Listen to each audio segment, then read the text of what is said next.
That's First Lieutenant Shay Haver, Captain Kristen Greist, and Major Lisa Jaster, the first women to graduate from U.S. Army Ranger School. 2015 was the first year women were even allowed to participate in the Army's elite and famously grueling Ranger School. And now the military has opened up all combat positions to women, no exceptions. Women's participation into the rank and file during wartime has been a persistently contentious issue, and the road to acceptance has been hard-won. And as you can see here in the Women in Military Service for America Memorial, their role over the years has continued to expand.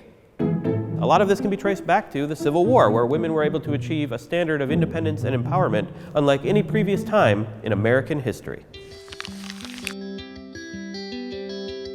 In the early 1800s in America, before the Civil War, women were not seen as equal to men, like at all. Women had very little property rights, did not have many opportunities for higher education, could not vote, and basically lived as second-class citizens. Married women were generally relegated to the home and expected to do little else than domestic work. But starting in the 1820s, some younger women started living on their own in boarding houses and working in textile mills in New England. This was a totally new concept. Out of these movements came a movement to give women greater abilities outside of the home. This is Jane E. Schultz, professor of English, American Studies, and the Medical Humanities at Indiana University in Indianapolis. And the primary exponents of that movement were Elizabeth Cady Stanton and Susan B. Anthony. You may know Susan B. Anthony from The Coin, but both she and Elizabeth Cady Stanton could see that women weren't getting a fair deal, and they set out to do something about it on a national level. In 1848, Stanton and her colleagues established the first Women's Rights Convention, where they proclaimed that women were equal to men and deserved the same rights and opportunities. It's this sort of urge to reform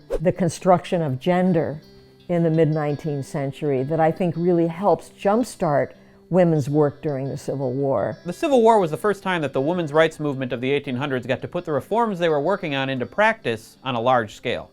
Not only did women take jobs on the front, but they had more responsibility at home because the men were going off to battle. So they really stood in for men, and this gave them, I think, a real hunger for being out in the public sphere, which was the area that women had not really specialized in as much before the war. And while women were assuming more responsibility outside the domestic sphere, they were also working in new roles on the battlefront. In the war itself, by far the most significant group of women who did work expressly for the war effort were women who did relief work and nursing. At the beginning of the war, nursing was a male-dominated occupation, with women generally being banned from work in field hospitals. But as casualties mounted, it became clear that more help was necessary. In 1861, Dorothea Dix, an educator and social reformer, led a group of volunteer female nurses to Washington and petitioned the U.S. government to recognize their desire to aid in the war effort. The Secretary of War agreed, and the U.S. Sanitary Commission was born, with Dorothea Dix as the superintendent. This really opened up nursing to women, and they were able to play a larger role in the Civil War than in previous conflicts. In the Union alone, there were over 21,000 women who did such work. Though their support was welcome, a lot of men, especially those trained before the war, were resistant to women in those roles. I think we could say fairly clearly that most elite surgeons thought that women would be a hindrance and a bother. But that would change throughout the course of the war, and a few women would rise up through the ranks and take on even more prominent roles. Perhaps the most well-known of these women was Clara Barton.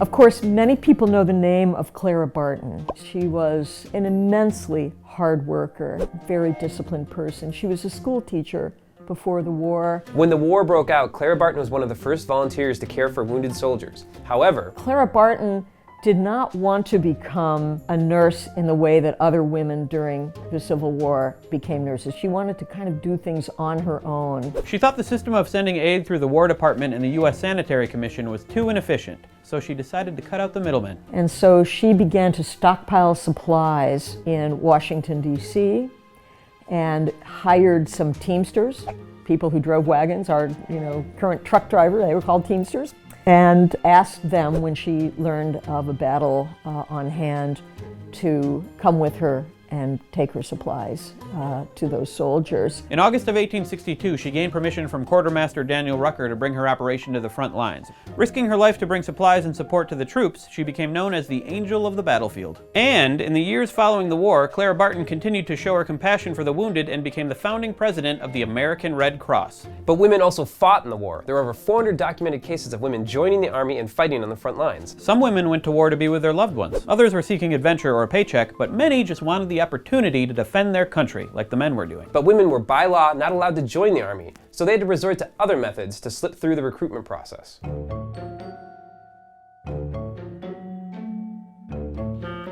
The typical uniform of a soldier was usually baggy enough to hide any identifying female characteristics.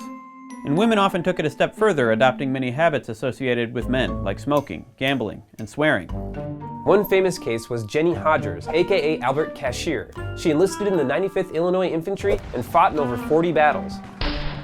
She lived in the ranks. There are soldiers who mention her, not realizing that he was a her. There's even a report of Hodgers being captured and then escaping by overpowering a prison guard. Jenny Hodgers was never discovered, and after the war she continued to live as a man. And it wasn't until 1910, when she received a serious injury, that it was discovered that she was in fact a woman. I'm sure that in the case of Jenny Hodgers' Albert Cashier, she was a transgender person in an era before we had any vocabulary or experience to understand that. Although the fact that women served as soldiers during the war wasn't well known at the time, Susan B. Anthony and Elizabeth Cady Stanton argued that female service on the front lines was a huge step forward for gender equality. But the aftermath of the Civil War was more complicated than that. We would expect that after the war there would be great advances for women, but one of the things that historians in particular have learned in looking at war is that after wars we have a very conservative reaction. By the 1870s, there were women who simply moved back into the domestic space. The reason it's a complicated answer is that despite this period of conservatism that happens after the war, generally I would say that certainly the war helped catapult the cause of women to work outside of the home. Here's a quote from Sarah Edmund Seeley, also known as Franklin Flint Thompson of the 2nd Michigan Infantry, about her experience during the war. "I could only thank God that I was free and could go forward and work, and I was not obliged to stay at home and weep." While you wouldn't think it, the expanded roles in society for women, whether it be Army Rangers or CEOs, had their beginnings in the Civil War. Although we still have a long ways to go, the women who served as nurses and soldiers during the Civil War showed that they could take on roles predominantly thought of as only for men, and they helped shape and redefine gender roles as we know them now. So what do you think? Did the Civil War open up opportunities for women? Can war bring about lasting change? Or is it just a flash in the pan, as they say? Let us know in the comments. This episode is brought to you by PBS Learning Media, a great source for classroom resources on Civil War history. If you're interested in finding more videos and lesson plans on what we talked about today, check out our page on Learning Media. And for a more dramatic take on the Civil War, check out Mercy Street on PBS. Jane E. Schultz was a historical advisor on that show, and a lot of what we talked about gets talked about over there too, so head over to pbs.org to check it out.